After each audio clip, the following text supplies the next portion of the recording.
We are amazing creatures. We are so complex.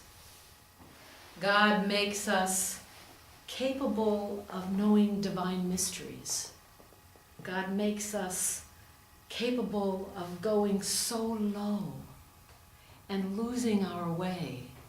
We live in this tenuous balance between divinity and the lower nature that makes this life an opportunity extraordinaire to become angels in time. We are made of God and of stardust. Do you know that in any breath you take in, you are sharing the same molecules as someone in Egypt? You are breathing the same air, and the air that comes from the breath and the lungs of someone in Africa, someone in London, someone at Disney,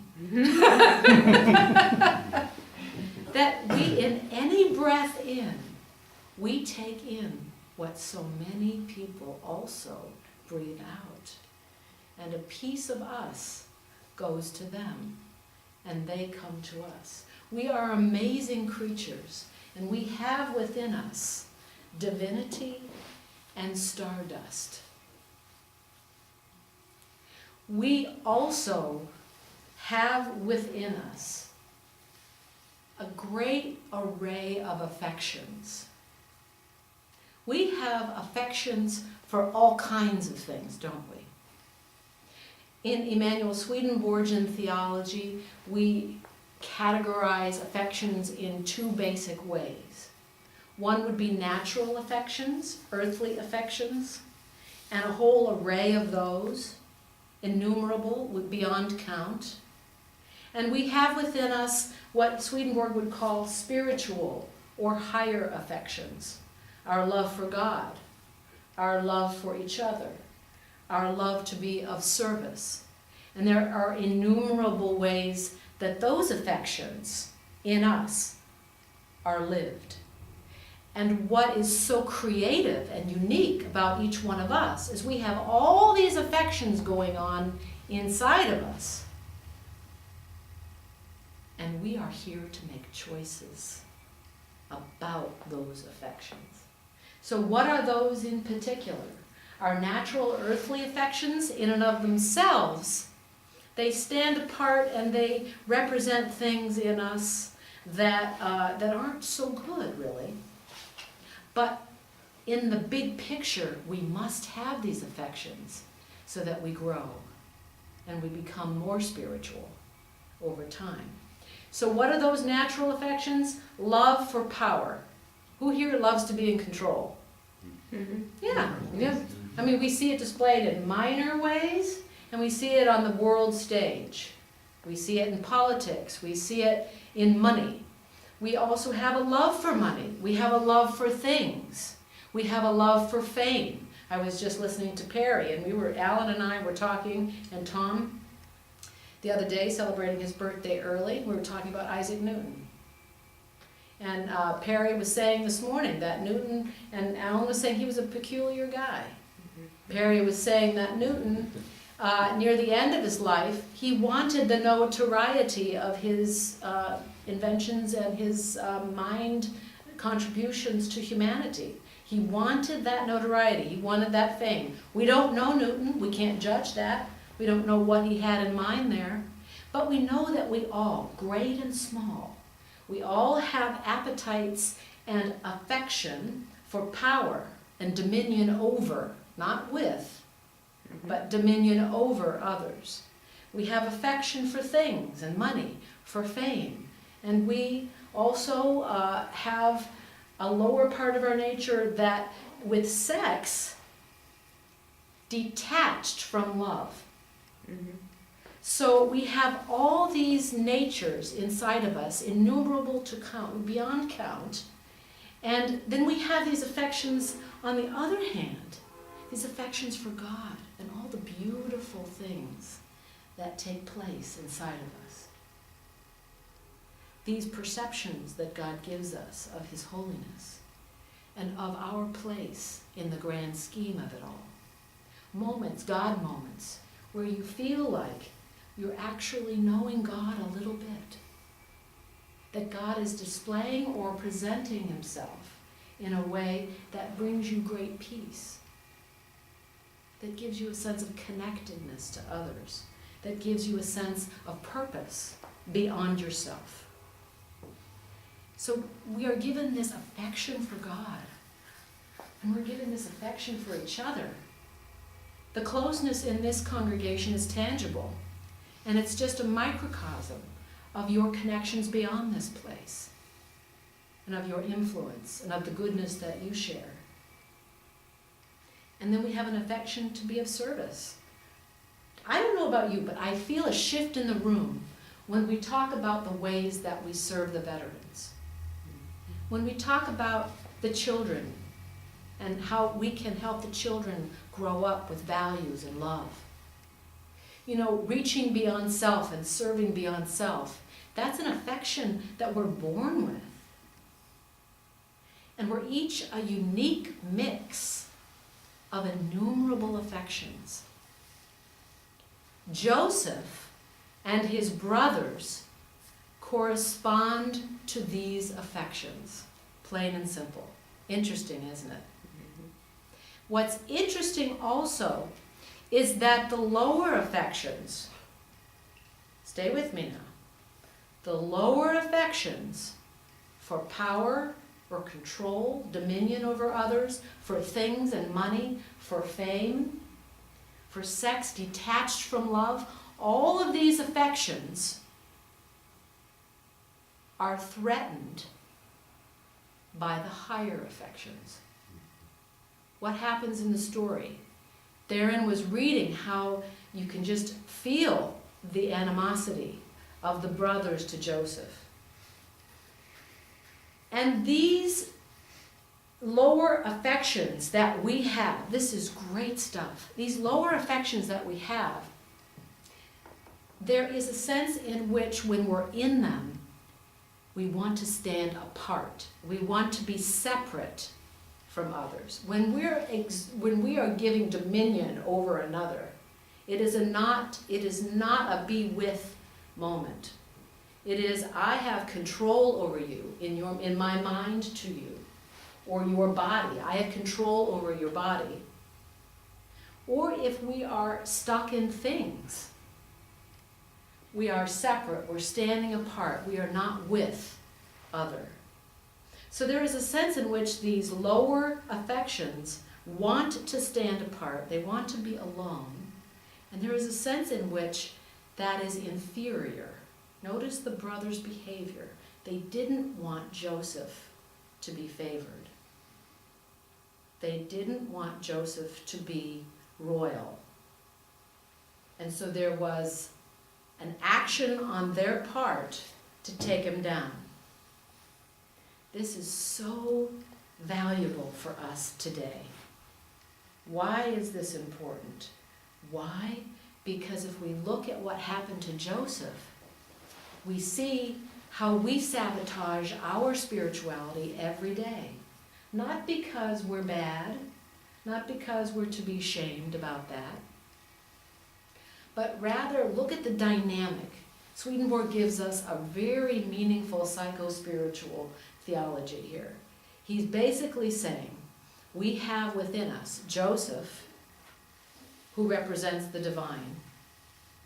Joseph is unselfish. Joseph is loving. He's forgiving. And what do the brothers want to do? Do you remember the story? Mm-hmm. What do they do? Get rid of him. Danny. Take him down. Yeah, they sell him. They don't actually kill him. But they sell him and make him go away.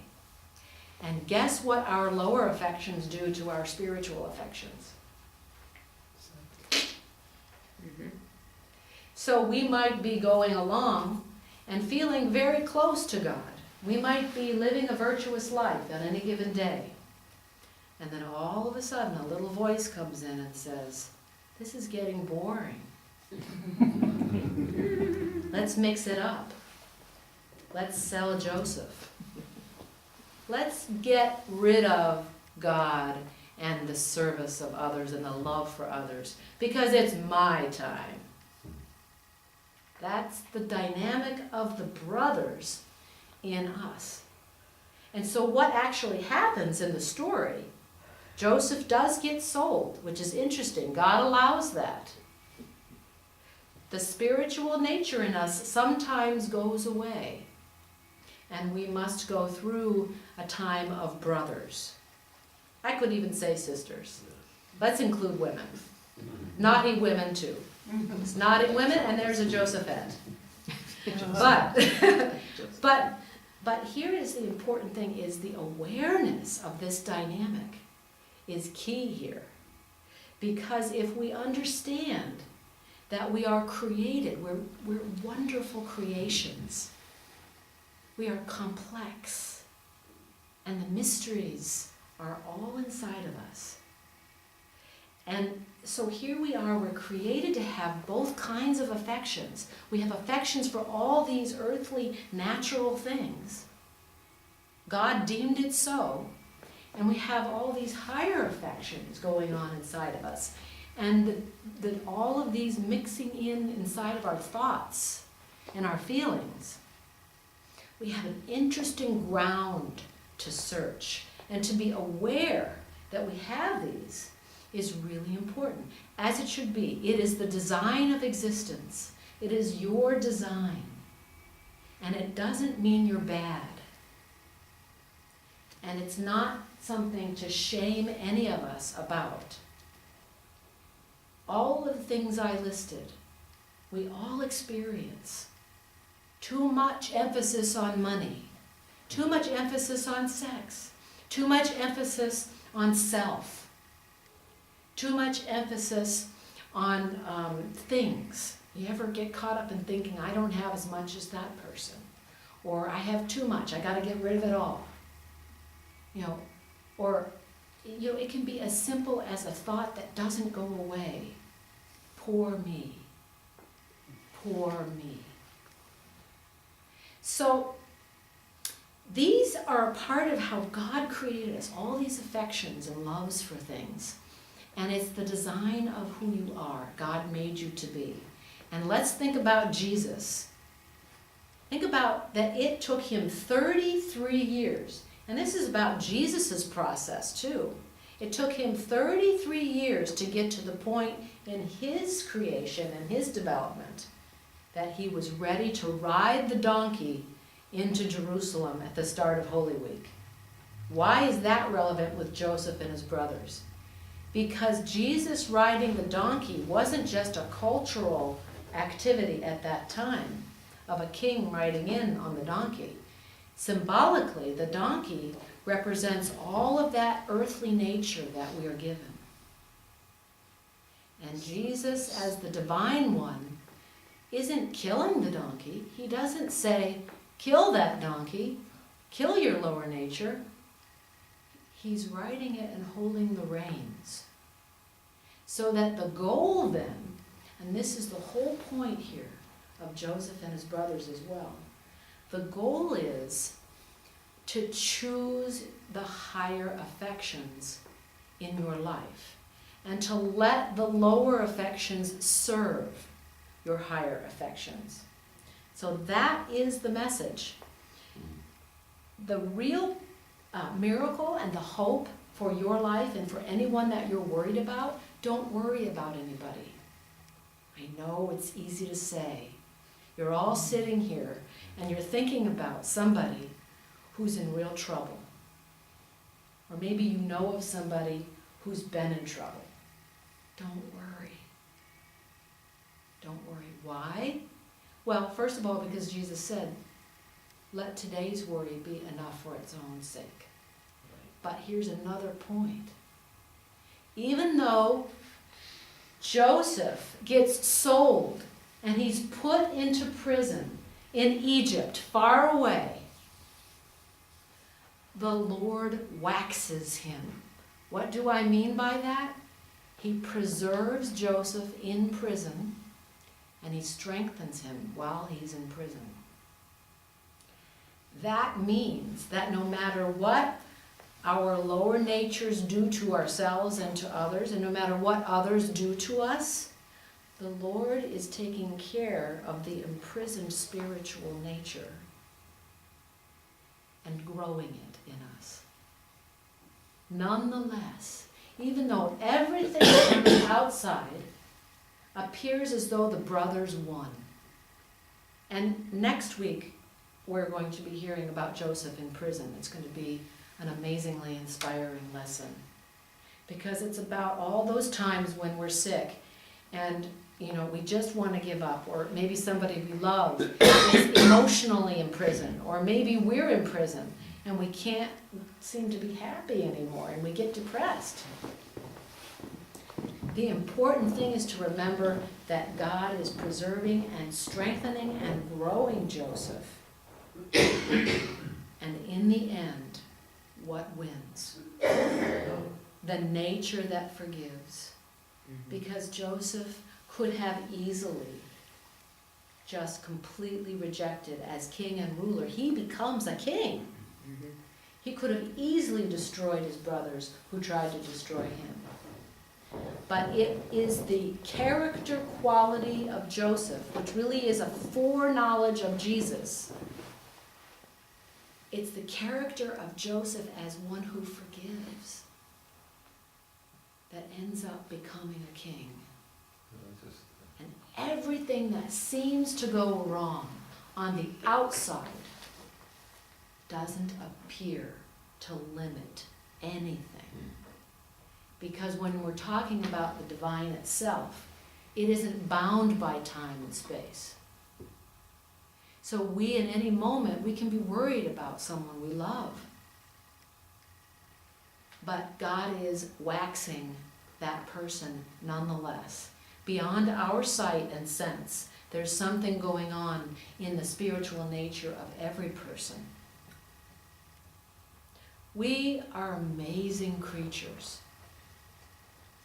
And we are made of a complex matrix of light. There is so much light inside every cell, every nuclei of every cell in your body. If the genomes, if the genetics were stretched out in one cell, you'd have 6 miles long. One cell. We are amazing. And we are made of God and of stardust.